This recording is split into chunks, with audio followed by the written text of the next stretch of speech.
जय हिंद प्यारे दोस्तों। तो कैसे हैं आप? आई होप आप लोग बहुत अच्छे होंगे। आज हम बायोलॉजी क्लास लेकर आए हुए हैं और बहुत ही मजा आएगा। सबसे पहला चैप्टर 9th क्लास का कोशिका चैप्टर लेकर आए हुए हैं। आप लोग जो लास्ट तक जरूर बने रहिएगा। तो बाकी हम चालू करते हैं। आइए यहाँ पे, तो आइए आप लोग यहाँ पे क्या देखना है? जीव विज्ञान। क्या देखना है? जीव विज्ञान देखना है। तो जीव विज्ञान में किसका अध्ययन किया जाता है? जीव विज्ञान में जीवों का अध्ययन किया जाता है। अभी हम बात करें जीव विज्ञान का। बताइए इसका पिता कौन है? इसका जनक कौन है? अरस्तु। कौन है? अरस्तु।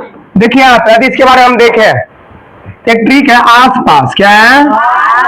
आस-पास। ये खाएंगे आप लोग पास पास। यहाँ बात करें आस-पास। एस है अफलातून। एस क्या होगा?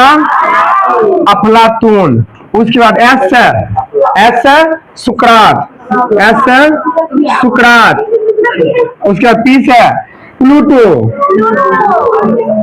कौन चीज? क्या चीज? प्लूटो। उसके बाद और बताइए, एस है अरस्तु। एस है अरस्तु। बोलते जाइए। एस है सिकंदर। एस है सिकंदर। चलिए बताइए, सिकंदर का गुरु अरस्तु। अरस्तु गुरु प्लूटो। प्लूटो गुरु सुकरात और सुकरात का गुरु अफलातून। अभी चेला बात करें। अफलातून का चेला सुकरात और सुकरात का चेला प्लूटो। प्लूटो चेला अरस्तु। अरस्तु चेला सिकंदर। अब हो गया।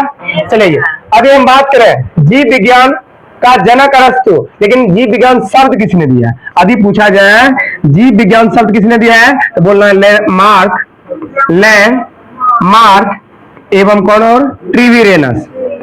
ट्रिवीरेनस। तो लेमार्क एवं ट्रिवीरेनस। तो लेमार्क कहाँ का था? फ्रांस का। कहाँ का था? लेमार्क था फ्रांस का और ट्रिवीरेनस कहाँ था? जर्मनी का। कहाँ का था? जर्मनी का। तो समझ गए? तो जीव विज्ञान का जनक बताइए अरस्तु। और जीव विज्ञान शब्द किसने दिया था? लेमार्क और ट्रिवीरेनस। लेमार्क कहाँ के थे? फ्रांस और ट्रिवीरेनस जर्मनी। और अफलातून का चला सुकरात। सुकरात का प्लूटो। प्लूटो का अरस्तु। अरस्तु का सिकंदर। चलिए आगे चलते हैं। अब देखिए जीव विज्ञान जो है, जीव विज्ञान, इसमें किसका अध्ययन किया जाता है? जीवों का। तो जीव विज्ञान को दो भागों में बांटा गया। मतलब पढ़ने के लिए ना तो थोड़ा सहूलियत बनाने के लिए दो भागों में बांटा गया। एक कौन सा? जूलॉजी। जूलॉजी। उसके बाद एक बोटनी। क्या होगा? बोटनी। जूलॉजी को हिंदी में क्या बोलते हैं? जंतु विज्ञान। जंतु विज्ञान। और बोटनी को वनस्पति। क्या बोलेंगे? वनस्पति विज्ञान। बताइए यहाँ पे जूलॉजी जंतु विज्ञान, बोटनी वनस्पति विज्ञान। अब बताइए जूलॉजी जो है किसके बारे में पढ़ते हैं? जंतु के बारे में, एनिमल के बारे में। किसके बारे में? जानवर। और सबसे बुद्धिजीवी जानवर कौन है? हम सब। सबसे बुद्धिजीवी एनिमल में कौन आता है? हम सब आते हैं। आइए यहाँ पे वनस्पति। अब बताइए इसका कौन है? इसका जनक कौन है? थियोफ्रेस्टस। और इधर बताइए जूलॉजी का अरस्तु। कौन हो जाएगा? अरस्तु। कौन हो जाएगा? अरस्तु। और वनस्पति विज्ञान का थियोफ्रेस्टस। और अरस्तु ने एक पुस्तक लिखा था, तो बता सकते हैं नाम? इसने एक पुस्तक लिखा था जिसका नाम था हिस्टोरिया एनिमिलियम। क्या था? हिस्टोरिया एनिमिलियम।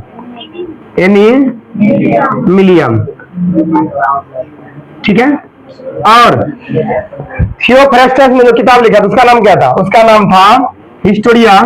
देखिए यहाँ पे हिस्टोरिया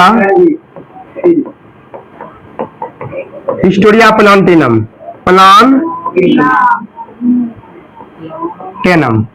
हिस्टोरिया प्लांटेनम। आइए रिवीजन करते हैं फिर से। बोलिए जीव विज्ञान को कितने भागों में बांटा गया? दो भागों में।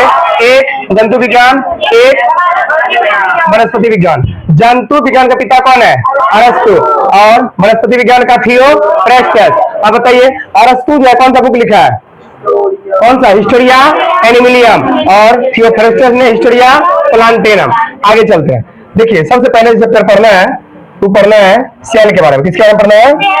सेल के बारे में। सेल, सेल मतलब क्या होता है, जल्दी बताइए। कोशिका, क्या होता है, कोशिका। और सेल का अध्ययन क्या कहलाता है, साइटोलॉजी, साइटोलॉजी। और हिंदी में कोशिका विज्ञान।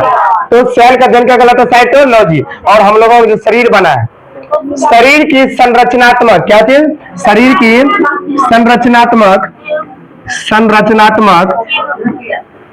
एवं क्रियात्मक इकाई, क्रियात्मक इकाई क्या है, कोशिका। क्या है, ध्यान रखिएगा, शरीर के संरचनात्मक एवं क्रियात्मक इकाई क्या कहते हैं, कोशिका। क्यों, कोशिका से ही हम लोगों के शरीर का क्या संरचना हुआ है, और साथ साथ जितना भी क्रिया करता है, कौन करता है, कोशिका। जैसे मेरे हाथों कोशिका लिख रहा है, मेरे जीभ के कोशिका बोल रहा है, ठीक है ना, समझ रहे हैं ना।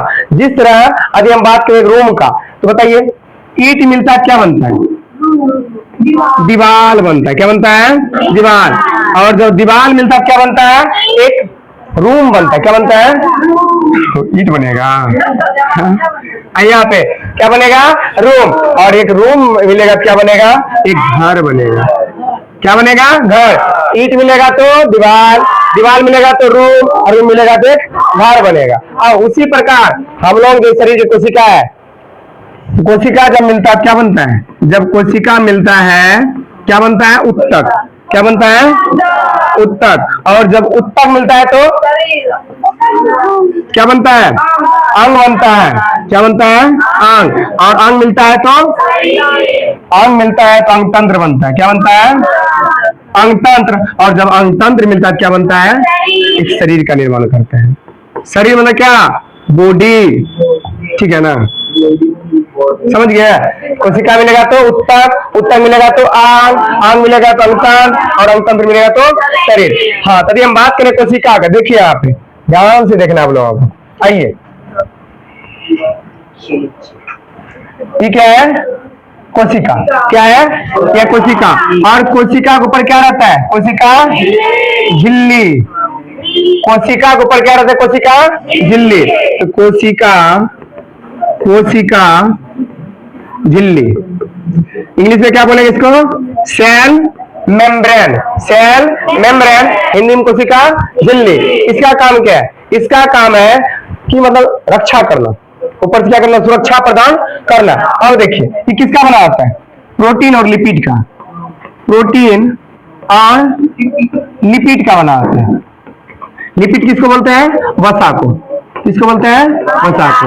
तो यदि बोला जाए कोशिका झिल्ली किसका बना होता है, तो प्रोटीन और लिपिड। प्रोटीन और लिपिड। सबसे पहले भी हम देखें इसमें क्या होता है, माइटोकॉन्ड्रिया। क्या होता है, माइटोकॉन्ड्रिया।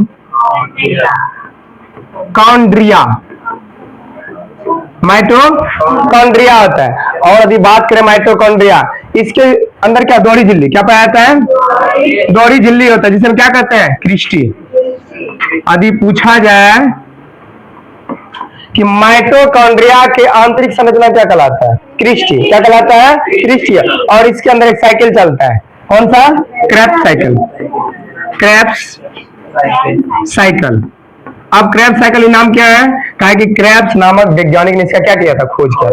और यदि हम बात करें क्रेब्स साइकिल चलने के लिए क्या चाहिए, ऑक्सीजन। क्या चाहिए, ऑक्सीजन। अब ऑक्सीजन कहां से लाएगा, फेफड़ा से मिल जाएगा। हम सब सांस कहां से लेते हैं, फेफड़ा से। कहां से लेते हैं, फेफड़ा से। तो इसलिए क्या होगा, ब्लड आएगा। ब्लड में क्या होता है, यहाँ पे जो ब्लड होता है हम लोगों का, ब्लड में क्या होता है, ब्लड में होता है आरबीसी। क्या रहता है, आरबीसी। और आरबीसी में रहता है हीमोग्लोबिन। हीमोग्लोबिन ये आता है रिसीव करने, कहां से, फेफड़ा से, कि चलो ले चले कहा, कोशिकाओं के माइटोकॉन्ड्रिया में। समझ गया ना, मतलब ब्लड में रहता है आरबीसी, आरबीसी में रहता है हीमोग्लोबिन, वो आता है फेफड़ा के पास और ऑक्सीजन को लेता है और लेके चलता है कहाँ, कोशिकाओं में, कोशिकाओं के माइटोकॉन्ड्रिया में। क्या कि क्रेब्स साइकिल को क्या चाहिए, ऑक्सीजन। जब तक नहीं देगा ये मतलब उठा हुआ रहेगा, इसको चाहिए ना, इसीलिए इसको हीमोग्लोबिन क्या करता है, ऑक्सीजन को उठा लेता है। और बताइए जब हीमोग्लोबिन ऑक्सीजन के साथ मिलता है उसे क्या कहते हैं, इसको बोलेंगे ऑक्सी हीमोग्लोबिन। क्या बोलते हैं, oxy haemoglobin. Oxy haemoglobin. Haemoglobin बोलेंगे। अधिक कार्बन डाइऑक्साइड गैस मिलेगा तो कार्बोक्सी हीमोग्लोबिन। क्या होगा? Carboxy haemoglobin. अब देखिए क्या होता है, ये जो हीमोग्लोबिन ऑक्सीजन को लेकर आया, हीमोग्लोबिन जो है किसको लेकर आया? ऑक्सीजन को। ये क्या करता है, जो ग्लूकोज होता है, क्या होता है? जो ग्लूकोज होता है, यहाँ बी होगा C6H12O6, ये ग्लूकोज है, इसको क्या करेगा? ऑक्सीजन तोड़ेगा। ऑक्सीजन क्या करेगा? तोड़ेगा। देखिए यहाँ पे तोड़िए, यहाँ पे क्या बनेगा? कार्बन डाइऑक्साइड, जल और ऊर्जा। क्या बनेगा? ऊर्जा। ऊर्जा किस रूप में बनता है? एटीपी के रूप में। किस रूप में बनता है? एटीपी। और एटीपी के फुल फॉर्म क्या होता है? Adenosine triphosphate. क्या होता है? Adenosine triphosphate. और कितना एटीपी? 38 एटीपी। कितना? 38। और 38 एटीपी मिलकर क्या करता है? ग्लूकोज का निर्माण करता है। कितना ग्लूकोज? एक ग्लूकोज का निर्माण करता है। यदि आप लोगों से पूछा जाए 38 एटीपी मिलकर कितना ग्लूकोज बनता है? एक ग्लूकोज। क्या समझ में आया? अब देखिए ऑक्सीजन को लेकर आया कौन था? हीमोग्लोबिन। बना क्या? देखिए फालतू जी बन रहा है कार्बन डाइऑक्साइड। अब कार्बन डाइऑक्साइड को निकलना क्या है शरीर से? जरूरी है ना, बाहर करना जरूरी है। अब इसको लेके कौन जाएगा? हीमोग्लोबिन बन जाएगा हीमोग्लोबिन। तो कार्बन डाइऑक्साइड उठाएगा कौन? हीमोग्लोबिन। इसको ले जाएगा कहाँ? फेफड़ा पर बाहर निकालने के लिए। यदि पूछा जाए यदि कार्बन डाइऑक्साइड के साथ क्या मिल जाए? हीमोग्लोबिन, क्या बन जाएगा? Carboxy haemoglobin. क्या बनेगा? Carboxy haemoglobin. अब देखिए यहाँ पे क्या होगा, आगे देखना है। ये जो ऊर्जा बना, ऊर्जा का काम क्या है? ऊर्जा कहाँ बना? माइटोकॉन्ड्रियम। कहाँ बना? माइटोकॉन्ड्रियम बना।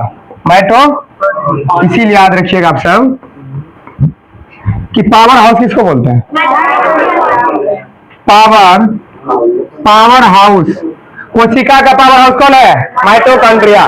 क्या इसमें डीएनए पाया जाता है? हाँ, डीएनए पाया जाता है। माइटोकॉन्ड्रिया में डीएनए पाया जाता है। और माइटोकॉन्ड्रिया खोज किसने किया था? अल्टमैन। किसने किया था? अल्टमैन ने। फिर से समझिए, कोशिका का पावर हाउस माइटोकॉन्ड्रिया, या हिंदी बोलेंगे ऊर्जा। पावर मतलब ऊर्जा, इससे शक्ति भी होता है। ऊर्जा घर, ऊर्जा घर। कोशिका ऊर्जा घर कौन है? माइटोकॉन्ड्रिया। Power house mitochondria. क्या इसमें डीएनए पाया जाता है? हाँ, डीएनए पाया जाता है। उसके बाद आगे समझिए, आगे क्या बोले? इसका खोज किसने किया था? अल्टमैन। और माइटोकॉन्ड्रिया का आंतरिक संरचना क्या कहलाता है?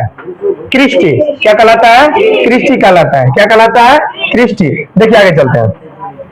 हाँ, हम बोल रहे थे ऊर्जा। ऊर्जा का काम क्या है? ये जो ऊर्जा बना है 38 एटीपी के रूप में, इसका काम यही है। मान लीजिए हम यहाँ बोल रहे हैं, क्या कर रहे हैं? बोल रहे हैं। सबसे ज्यादा ऊर्जा किसको चाहिए? हम जो 8-9 घंटा बोलते हैं, पढ़ाते जो है, सबसे ज्यादा ऊर्जा कहाँ चाहिए? जीभ पे चाहिए। समझ रहे ना? आधी ऊर्जा हम यहाँ पे नहीं आएगा, हम बोल ही नहीं पाएंगे। थोड़ा देर बोलेंगे, फिर खाली जीभ चलेगा, आवाज निकल भी नहीं करेगा सही से। समझ रहे ना? और जो एक हथौड़ी जो चलाता है, लोहार जो होता है, उसको सबसे ज्यादा कहाँ चाहिए? हाथ में। कहाँ चाहिए? पता ना? समझ रहे ना? और जो कुछ से लड़ता है, उसको पूरा मांसपेशी में चाहिए। तो एनर्जी उसका पूरा मांसपेशी में। और जो रनिंग करता है, उसको पैरों में चाहिए। कहाँ चाहिए? पैर में चाहिए। समझ रहे ना? जैसे कमी होगा, काम करना बंद कर देगा। ठीक है ना?